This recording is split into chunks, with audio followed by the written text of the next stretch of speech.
The Epstein saga seems never-ending. Dead ends and red herrings. The more time that goes by, the more things that are uncovered.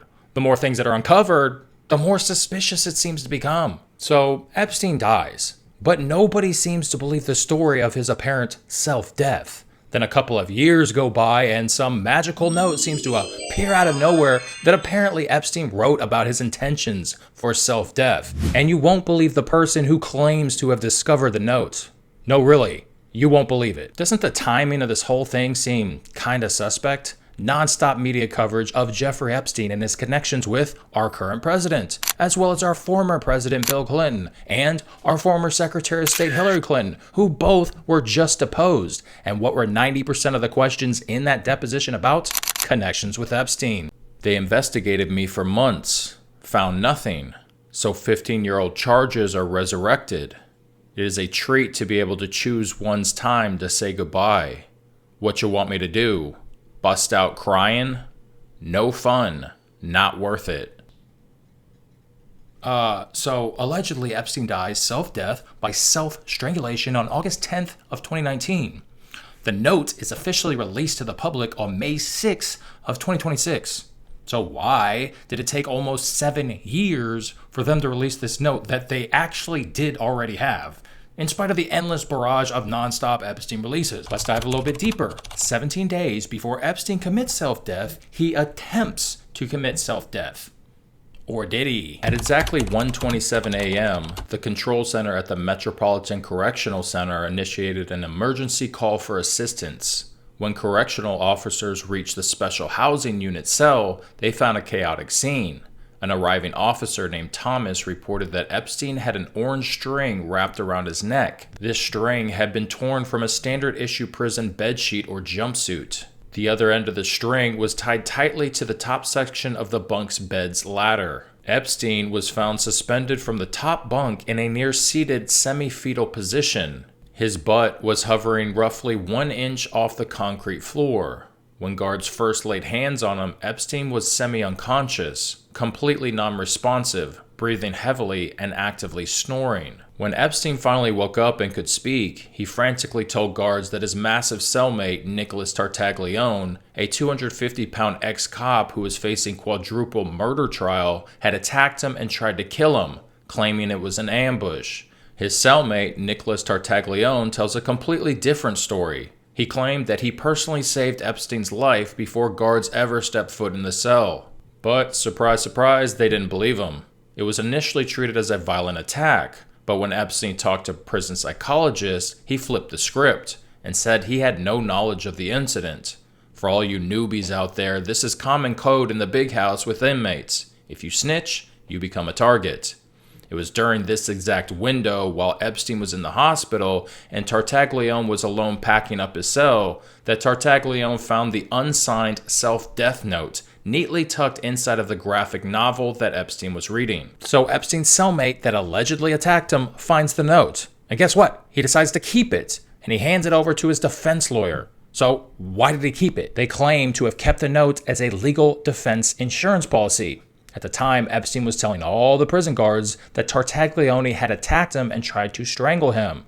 Tartaglione, at the time, was being tried on a quadruple murder and was in the sentencing phase of that. He was already convicted, and the prosecutors were trying to give him the death sentence. So they were going to use this attack on Epstein as their leverage to get that death sentence conviction. Hence the alleged reasoning behind keeping the note. Now, Tartaglione's lawyers hire handwriting experts to take a look at this note allegedly written by Epstein and not by someone else like Tartaglione, and they want to confirm that Epstein actually wrote this note so they can prove that Epstein was, trying to hurt himself, essentially. He was attempting to try and hurt himself. So they do hire handwriting experts, and the handwriting experts confirm this note is written by Epstein. It's official. But again, it's the defense's lawyers who are hiring these handwriting experts. So let's talk for a second a little bit about Tartaglione so we know what type of person we're dealing with. But before we break this Epstein crust, make sure you hit the like button and subscribe for more. Go, go, go. This is Nicholas Tartaglione, charged with 4 counts of murder, 4 counts of kidnapping resulting in death, and 1 count of narcotics conspiracy in Otisville, New York.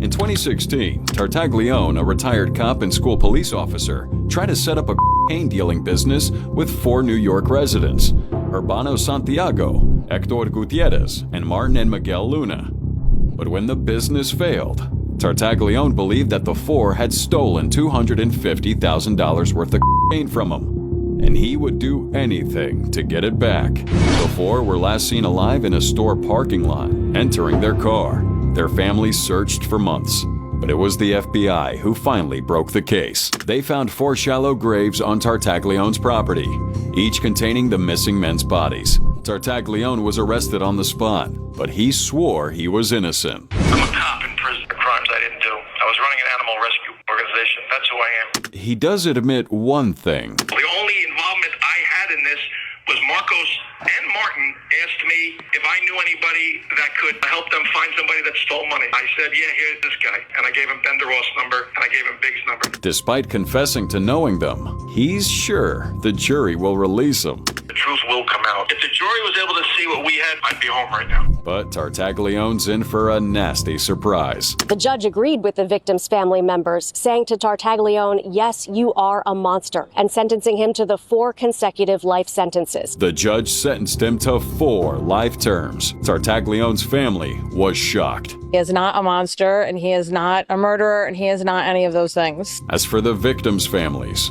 they finally found justice. At least now the public is safe from Tartaglione. Okay, so let me give you the quick story on Tartaglione. He's a 250-pound, muscle-bound ex-cop. He stops being a cop and he becomes a drug dealer, dealing the white powder substance. He hooks up with these guys and he gives them about $250,000 to go down to Mexico to obtain a product for him. But the money seems to disappear, and the story that these guys give to him is that they were ripped off. Someone stole the money and gave him no product, right? So Tartaglione, he isn't taking this lightly. So he actually gets one of his accomplices to ask these guys if they can come to his bar that he owns and give them a construction estimate because they're in the construction game. So these guys come over and it's like a nephew, and like I think that there's like actual innocent people that got entangled into that got brought to this construction quote. So they show up to this bar, and Tartaglione, he pulls, one of these things, and he takes one of the guys into the bathroom and starts beating him relentlessly, essentially torturing him for over an hour. And he's basically asking, where's my money? But the guy, doesn't give up the money, or he actually got ripped off and he doesn't have the money. Whatever the story is, one of the nephews of the guy that's in the bathroom getting beat up, he's there, and Tartaglione makes him watch as he strangles him with a zip tie and kills him. And then he takes these other 3 people in this 4-person murder, he takes them to his ranch and he shoots them. And he buries them in, a mass grave with all 4 of them.